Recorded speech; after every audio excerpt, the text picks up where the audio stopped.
We're talking about the same person who blew up Mechaton for freaking, money, alright? So, whatever. Now, you need to open the door for me again. And let's move on. I really want to do Crowley's quest a bit, but at the same time, meh. Don't care that much. Now, will it be easy? It'll probably be easier to go from Rivet City, but Arlington Library. No, Rivet City it is.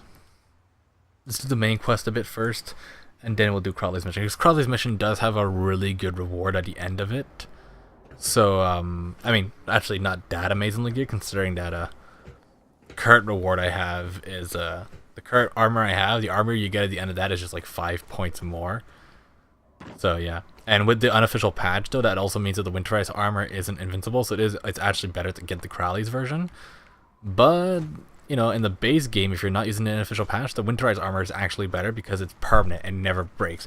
Well, okay, that's actually wrong. It can break. The problem is that it has like 9,000 HP or whatever, and because of that, it ends up almost never breaking.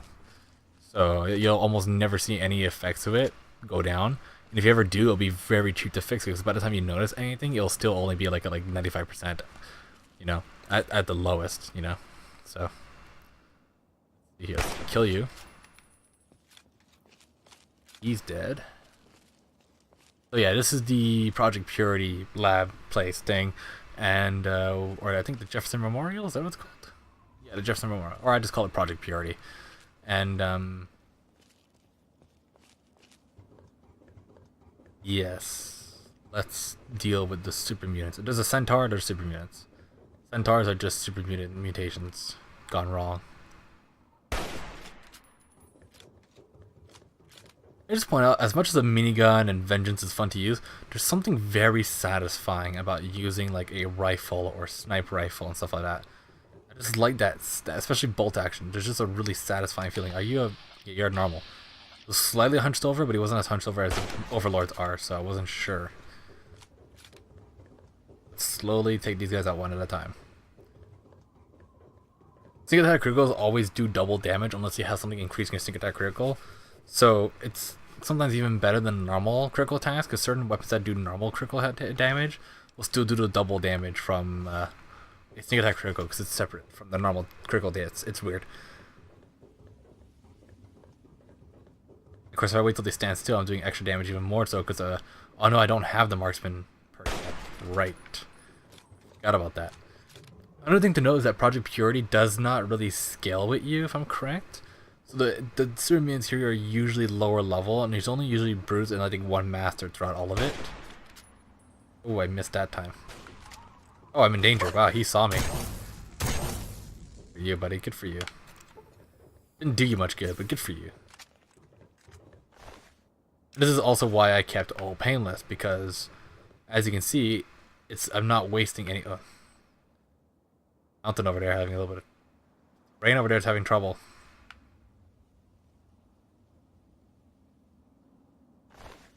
Right, it's in the top right. If people have no idea what I'm talking about, you can see the top right there. It's like trying to render it. When I look down and when I look up, it disappears. Really weird. You think it'd do the opposite, but oh well. Yeah, let's get in here, shall we? Let's finally make some progress in this game for once. Jefferson Museum and gift shop. Immediately super mutant master? No, brute. Again, I thought that helmet was a master's helmet. Oh, he hasn't seen me yet. That was really funny. It's another. This weapon isn't strong enough to take out a brute. Yeah, the brutes and the normal super mutants do have a pretty significant difference, and the brutes and masters have a pretty significant difference. But not as much as an overlord. The overlord is a little bit ridiculous. Let's try turret. Gone.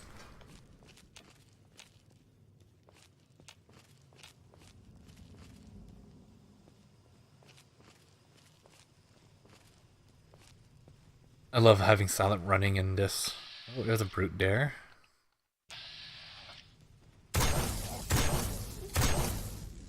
Is he dead? Oh, there's Eve taking effect there.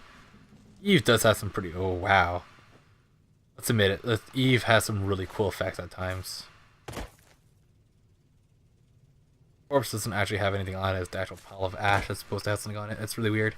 It kind of kept them both a bit. Is he like breaking apart and melting? I think he is. Ugh, God. Oh wow. Okay. That's a little bit creepy. Oh well. You're a normal mutant? Yeah. So I can use all painless against you.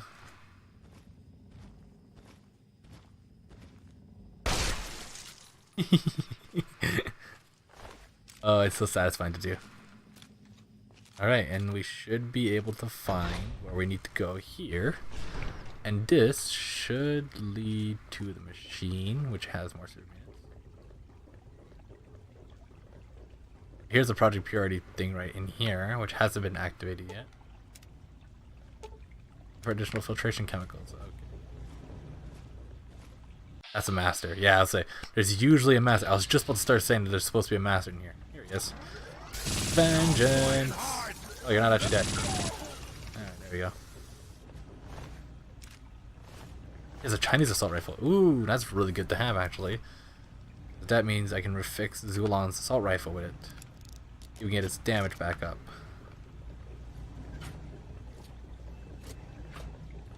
Or the holotapes? That's a good question.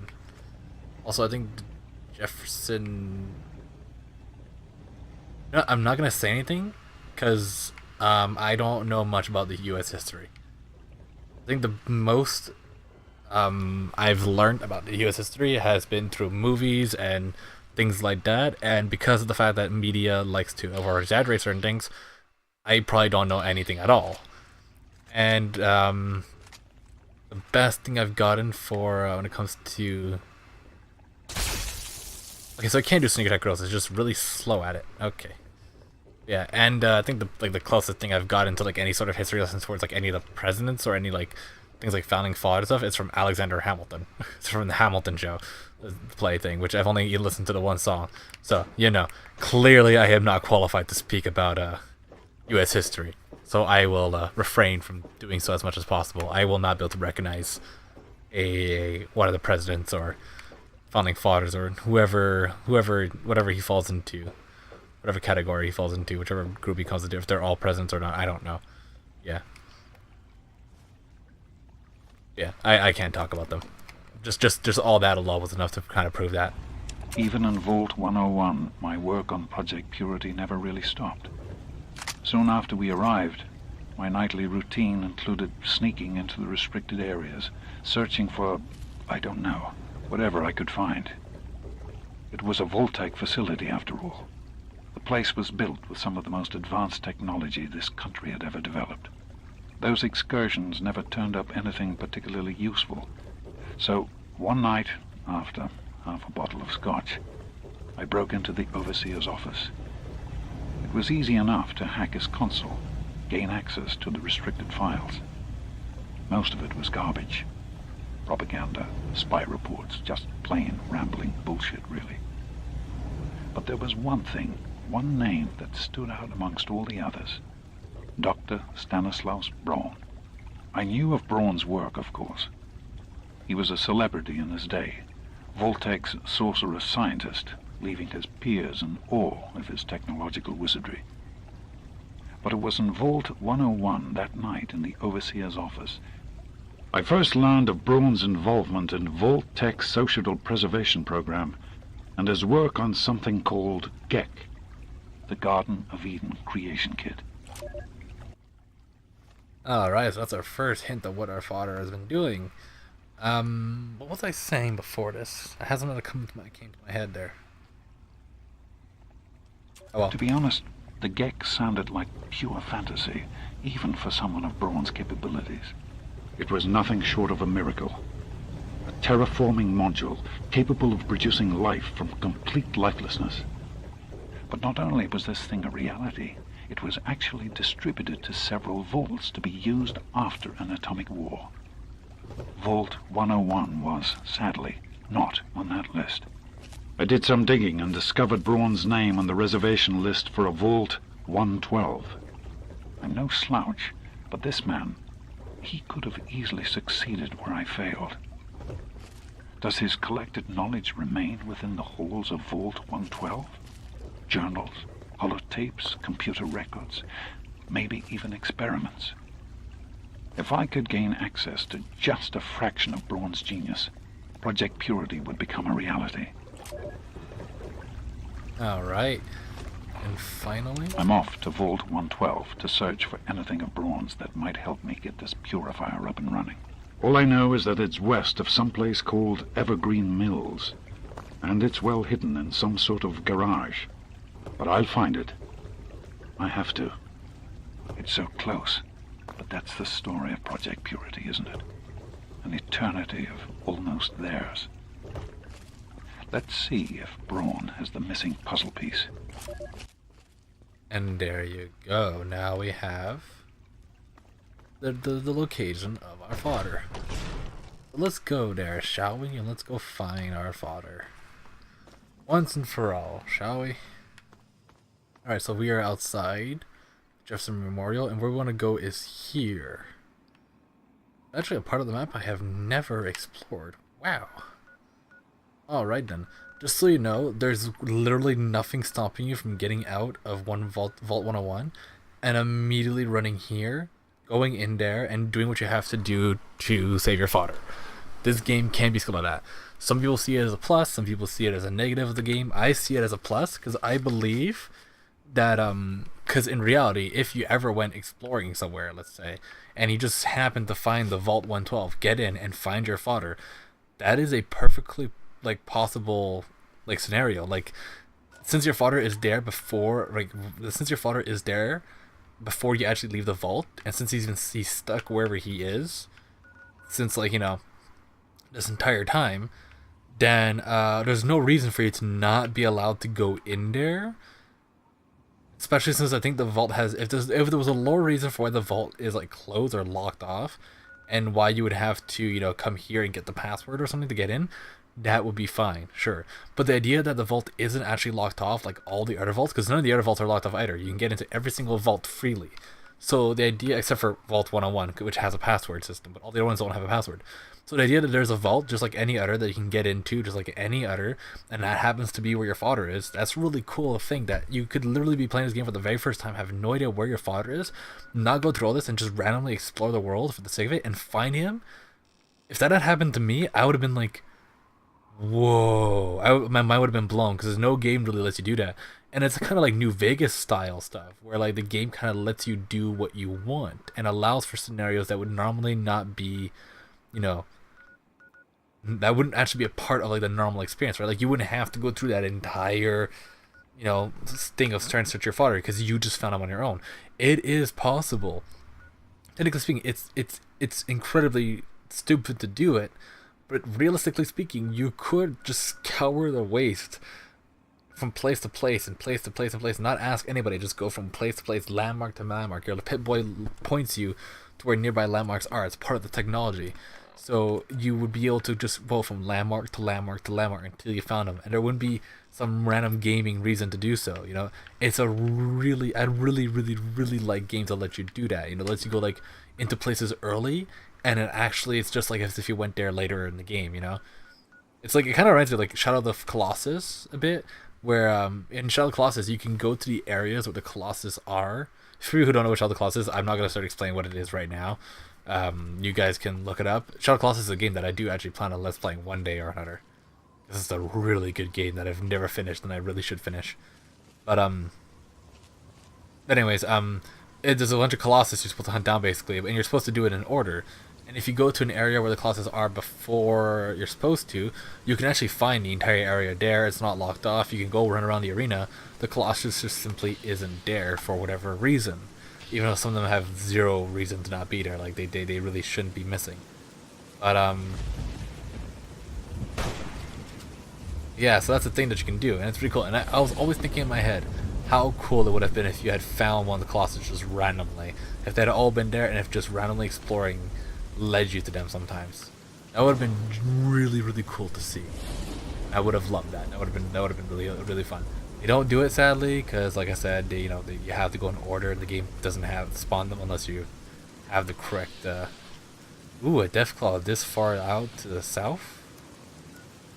I mean, I know that was possible, but usually they spawn the most up here, which is the most dangerous area for them to be in. But I guess it's like this is the safest spot. This is like super mutant territory, but not exactly 100% dangerous. Right here is like mostly Rad Scorpion and sometimes Yao Guai territory. And all this is like Yao Guai and Super Mutant. Sorry, Yao Guai, Occasional Super Mutant, and Deathclaw territory. This I'm just the one spot I don't really know that much about. I thought it was Rad Scorpion territory like over here, but apparently there can be Deathclaws. Which is interesting to note. So you all know what that means. Our gun time. A really good chance to hit him here actually. Oh, crippled. Deathclaws. Let's actually test out like, just how powerful of a weapon Vengeance is. Yeah. So if I haven't already proven to you how powerful this weapon is now, that's a Deathclaw reduced to nothing. I mean, we've seen how powerful it was against an Overlord. The Overlord's also a very, very powerful enemy, so it can be a little bit deceiving at times. It can be a little bit hard to gauge exactly how big of a difference. But just so you guys know, that also gives you guys a good idea of how powerful an Overlord is, and just how dangerous Overlords are compared to like Deathclaws and stuff. Which is really sad. I really, really, really, really wish they had added like the Matriarch or like a special form of Deathclaw for the Broken Steel, just to have a really dangerous enemy, an enemy you just want to avoid, no matter what, you know, no matter how high level, no matter how high equipped. But not in like an artificial way, like they just have artificial damage or that, in a way that you could prepare and theoretically you could be like that. You could theoretically be powerful enough to like take it on and not be in a bad spot, but that no matter what, you never be too overpower, you know. But not in the sense that like, you know, like Overlord style or like Reaver style where they just have a shit ton of health. Like Reavers are cool because Reavers add a whole new attack to the Deathclaw, to the ghoul that does a lot of damage, you know, which is the hand grenade thing, which is really cool. That's how they should make enemies, you know, more difficult, you know.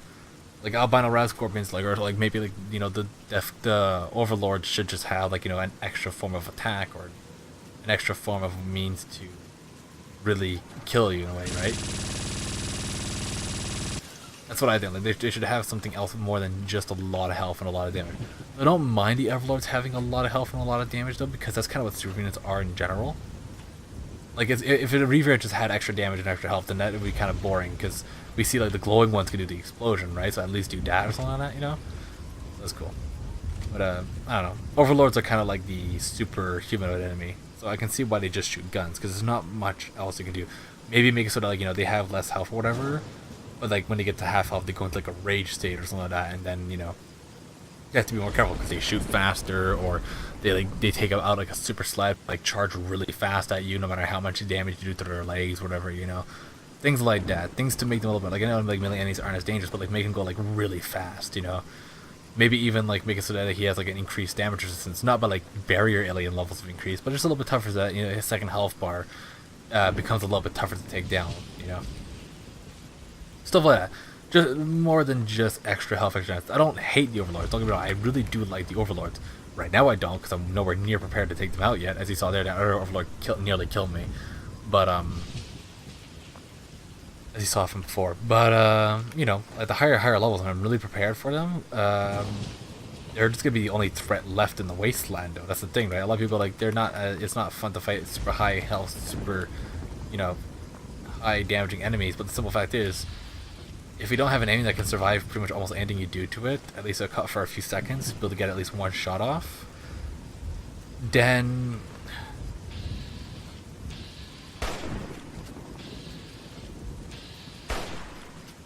and at that point there's not really much, there's not gonna be any difficulty, right? Like there's not gonna be able to fight against that, because let's say the Overlords had less health, let's say, then things like people who use Vengeance, stuff like that, with the perks that make it so they do so much more damage than they should, and they just like, because at one point you can get Vengeance to do like 333 damage or 350 damage per second. It's kind of ridiculous. There's a specific perk I'm gonna get for that. But let's say you can do that, right? Let's say the Overlord had less health than what they have right now. Then you normally kill the Overlord before he even has a chance to shoot you. And if that happens, then the Overlord is no more of a threat than any other enemy in the game, right? So that's like the other thing. Like the Reaver might be more dangerous to have the grenade hand, but once again, it's to a point where no matter what, like we can still kill the Reaver pretty quickly before it can do anything. And because of that, because we can kill the Reaver before it can really do anything, once again, it's not that big of a threat. That's the big problem with a lot of games like Fallout, is that you become so powerful that it's either you have to deal with bullet sponge enemies or oh wow, I can hit him from this far away in the air. And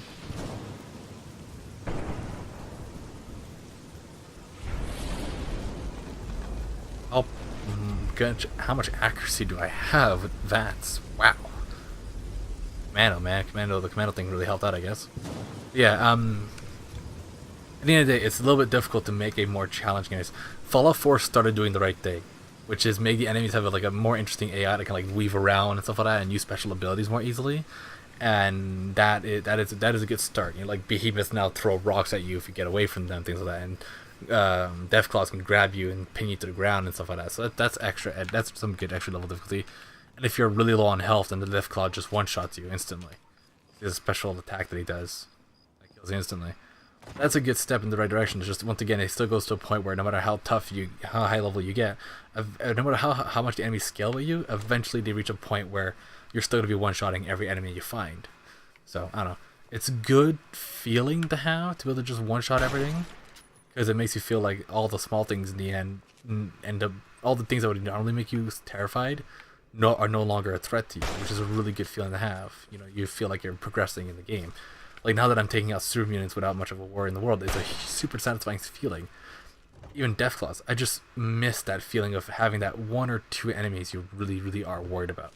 You know, Overlords currently are still giving me that feeling, which is good, and Reavers as well. Actually, if I don't have Vengeance at the ready, then Reavers do scare me. But other than that, you know, nothing else scares me anymore. So that's sad. You know, that's a little bit sad as well. So. They need to work on that. I was hoping that Martigen would fix that, but Martigen added those stronger enemies way earlier than they should have been added into. Really, you jumped over my bullet, you jerk. Yeah, so the Martigen enemies were added in they didn't level with you as they should have, so you were fighting way tougher enemies than you should have early on. So I had to remove it. It was causing also some crashes and some other issues. So. Once again, maybe if I go to the really high levels, like level 30, I might add it in again just to make the game a little bit more challenging. We'll have to see. Other than that, though, after that little ramble I did there, we have the Volt control pad and Volt 112.